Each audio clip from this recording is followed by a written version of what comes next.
Good morning friends, welcome to my new video. तो आज मैं स्टार्ट करने वाला हूं क्लास 10 का एक्सरसाइज 8.3।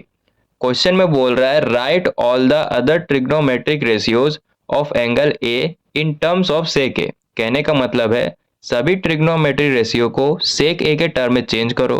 तो क्वेश्चन को सॉल्व करने से पहले यहाँ पे फॉर्मूला लिखा देते हैं जो कि बहुत इंपॉर्टेंट है। ठीक है, कोस square a plus sine square ए 1 के इक्वल होता है। Coat square a plus 1 cosec square A के इक्वल होता है। 1 plus ten square A sec square A के इक्वल होता है। कोस ए 1 बाई सेक ए के इक्वल होता है। Cot A 1 by tan A के इक्वल होता है। Tan A 1 by cot A के इक्वल होता है। Sine A 1 by cosec A के इक्वल होता है। And cosec A 1 by sine A के इक्वल होता है। ठीक है, ये जितना भी फॉर्मूला लिखा है ये सारा का सारा इंपॉर्टेंट है। इसे पहले याद कर लेना, फिर क्वेश्चन को सॉल्व करना। तो अब क्वेश्चन को सॉल्व करना स्टार्ट करते हैं। सबसे पहले सभी ट्रिग्नोमेट्रिक रेशियो को यहां पर लिखेंगे। Sine A, cos A, tan A, cot A and cosec A.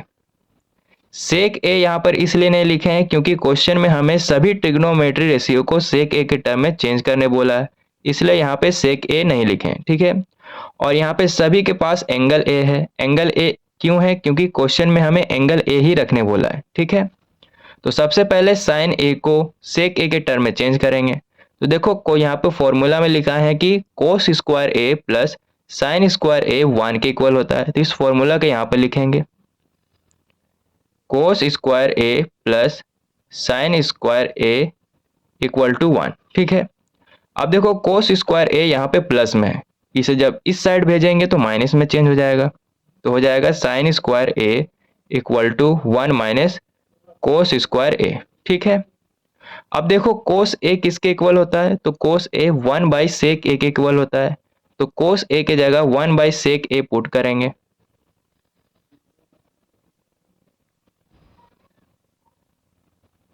One by sec A, यहाँ पे स्क्वायर लगा हुआ है तो यहाँ भी स्क्वायर लगा देंगे।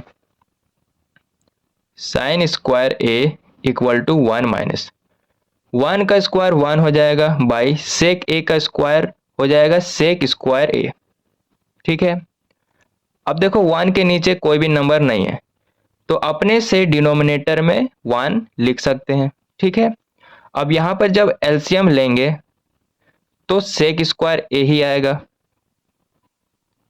अब क्या करेंगे, सेक स्क्वायर ए को 1 के साथ मल्टीप्लाई करेंगे तो सेक स्क्वायर ए ही आएगा। ठीक है, माइनस यहाँ भी सेक स्क्वायर ए है और यहाँ भी सेक स्क्वायर ए है, सेम सेम है तो ऊपर वाला भी नंबर यहाँ पे सेम लिखेंगे।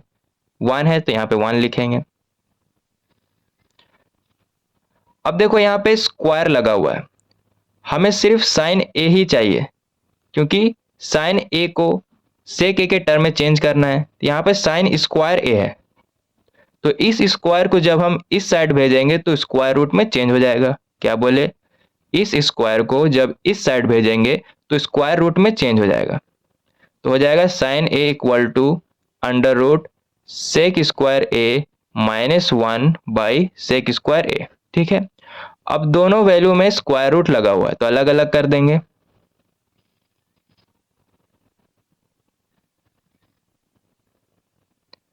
Under root sec square A minus 1 by under root sec square A, दोनों वैल्यू को अलग अलग कर दिए हैं। अब देखो यहाँ पे सेक स्क्वायर ए के ऊपर स्क्वायर रूट लगा हुआ है तो जब इस स्क्वायर रूट को हटाएंगे तो बाहर सिर्फ एक ही सेक ए आएगा। तो यहाँ पे लिखेंगे sine A equal to under root sec square A minus 1। यहाँ पे जब स्क्वायर रूट हटाएंगे तो बाहर सिर्फ एक ही सेक ए आएगा, यहाँ पे लिख दिए सेक ए। तो साइन ए को सेक ए के टर्म में चेंज कर दिए हैं। अब कोस ए को सेक ए के टर्म में चेंज करेंगे। तो यहाँ पर करते हैं, क्या बोले, कोस ए को सेक ए टर्म में चेंज करेंगे। अब तो यहाँ पर देखो फॉर्मूला में लिखा है कोस ए 1/सेक ए के इक्वल होता है, तो इसे यहाँ पर लिख देंगे कोस ए इक्वल टू 1/सेक ए। तो कोस ए को भी सेक ए के टर्म में चेंज कर दिए हैं। अब टेन ए को सेक ए के टर्म में चेंज करेंगे। तो यहाँ पर देखो फॉर्मूला में लिखा है 1 + tan square A sec square A के इक्वल होता है, तो इसे यहाँ पर लिखेंगे sec square A equal to 1 + tan square A. इसे चाहे इस साइड लिखो चाहे इसे इस साइड लिखो, दोनों बात बराबर है। अब यहाँ पे 1 प्लस में है, इसे जब इस साइड भेजेंगे तो माइनस में चेंज हो जाएगा, तो हो जाएगा sec square A -1 equal to tan square A. ठीक है, हमें सिर्फ 10a चाहिए, लेकिन यहाँ पे 10 स्क्वायर दिया हुआ है, तो इस स्क्वायर को जब इस साइड भेजेंगे तो स्क्वायर रूट में चेंज हो जाएगा। फिर से बोलते हैं, इस स्क्वायर को जब इस साइड भेजेंगे तो स्क्वायर रूट में चेंज हो जाएगा, तो हो जाएगा under root sec square A -1 equal to 10a। तो 10a को भी सेक ए के टर्म में चेंज कर दिए हैं। अब कोट ए को सेक ए के टर्म में चेंज करेंगे। यहाँ पर देखो फॉर्मूला में लिखा है कि कोट ए 1/10 ए के इक्वल होता है, तो यहाँ पर लिखेंगे कोट ए इक्वल टू 1/10 ए। और अभी 10a का वैल्यू निकालना है अंडर रूट सेक स्क्वायर ए -1, तो 10a के जगह अंडर रूट सेक स्क्वायर ए -1 पुट करेंगे, 1/अंडर रूट सेक स्क्वायर ए -1। तो कोट ए को भी सेक ए के टर्म में चेंज कर दिए हैं। अब लास्ट बचा हुआ है कोसेक ए को सेक ए के टर्म में चेंज करना है, तो यहीं पर कर देते हैं साइड में। देखो फॉर्मूला में लिखा है कोसेक ए 1/साइन ए के इक्वल होता है, तो इसे यहां पर लिखेंगे कोसेक ए इक्वल टू 1/साइन ए। और साइन ए का वैल्यू यहां पर लिखा है under root sec square A -1/सेक ए आया है। साइन ए का वैल्यू यहाँ पे निकला है कितना, under root sec square A -1/सेक ए। तो साइन ए के जगह इस वैल्यू को पुट करेंगे, कोसेक ए इक्वल टू 1/अंडर रूट सेक स्क्वायर ए -1/सेक ए। ठीक है, अब देखो 1 के नीचे जो फ्रैक्शन है बाई में है, यानी इस सेक ए को उल्टा कर देंगे, ये ऊपर चला जाएगा और ये जो अंडर रूट सेक स्क्वायर ए -1 है ये नीचे ही रहेगा।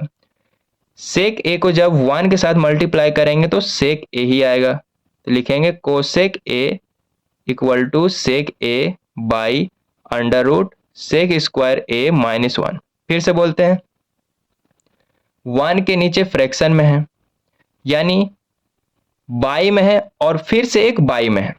ठीक है, तो ये सेक ए को ऊपर भेज देंगे, तो जब इसे ऊपर भेजेंगे तो मल्टीप्लाई में कन्वर्ट हो जाएगा। 1 को जब सेक ए के साथ मल्टीप्लाई करेंगे तो सेक ए ही आएगा, और ये जो अंडर रूट सेक स्क्वायर ए -1 है ये बाई में नीचे ही रहेगा। ठीक है, तो कोस ए को भी सेक ए टर्म में चेंज कर दिए हैं। तो इसी तरह क्वेश्चन नंबर 2 पूरा सॉल्व हो गया है।